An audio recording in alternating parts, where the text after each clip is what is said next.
بسم اللہ الرحمن الرحیم۔ میں کس کے ہاتھ پر اپنا لہو تلاش کروں، تمام شہر نے پہنے ہوئے ہیں دستانے، بجھا سورج ہے جیسے چاند بھی بے نور لگتا ہے، زمانہ پھر مجھے اب طلب منصور لگتا ہے۔ یہ ظالم جس طرح کھیل رہے ہیں خون کی ہولی، فرشتہ اس صدی میں پھونک دے گا سور لگتا ہے۔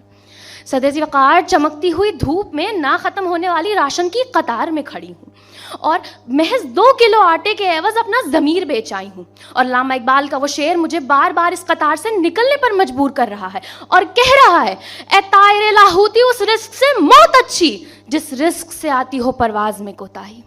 لیکن صدر ذی وقار میں اپنے گھر کی صورتحال دیکھ کر علامہ صاحب کے اس شعر سے معذرت کرتے ہوئے اپنی خودی کے سر پہ اپنی مجبوریوں کے پتھر مارتے ہوئے آگے بڑھتی جا رہی ہوں۔ میرا مقصد صرف اور صرف میرے بچوں کی بھوک مٹانا۔ اس وقت میرے دل سے ایک آواز آئی، پاکستان چھوڑ دو۔ دفتن میری نظر آٹے کی قطار سے نکلتی ہوئی ایک بزرگ خاتون پر پڑی۔ کپ کپاتی ہوئی ٹانگوں سے آٹے کا تھیلا سر پر لیے آگے قدم بڑھائے جا رہی تھیں، لیکن جیسے ہی نظر ایک زمین پر پڑے سبز ہلالی پرچم پر پڑی، یکدم رک گئیں۔ اپنے سر کا بوجھ نیچے رکھا، پرچم اٹھایا، آنکھوں سے لگایا چوما۔ میں حیران نظروں سے یہ منظر دیکھ رہی تھی۔ میں نے کہا، اماں اس ملک نے آپ کو دیا ہی کیا ہے؟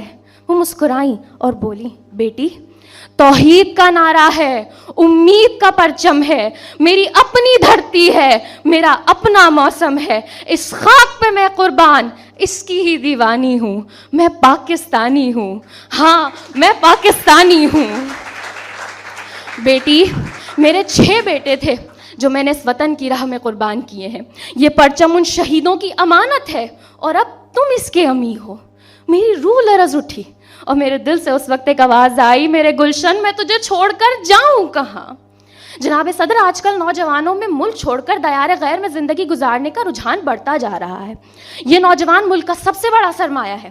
یہ پڑھے لکھے نوجوان ہیں جو ملک چھوڑ کر جا رہے ہیں۔ اگر یہ اس ملک کو چھوڑ کر چلے جائیں گے تو اس ملک کا کیا ہوگا؟ یہ ملک جو اللہ تعالیٰ کا تحفہ ہے، شہیدوں کے خون کا صدقہ ہے، ہزاروں جانوں کی قربانیوں کا ثمر ہے۔ اس ملک نے ہمیں بہت کچھ دیا ہے، اس ملک نے ہمیں آزادی دی ہے، اور آج یہ دھرتی ہمیں پکار رہی ہے۔ آج اسے آزادی کی ضرورت ہے اور یہ ہمارا فرض ہے۔ داستان ہے میرے وطن کی داستانوں میں، برباد کر دیا اسے اپنا بن کے بیگانوں نے۔ سنا تھا اوج ثریا پر ہوگا میرا مقدر، عرش سے فرش پر مار دیا اس خیال کو نوجوانوں نے۔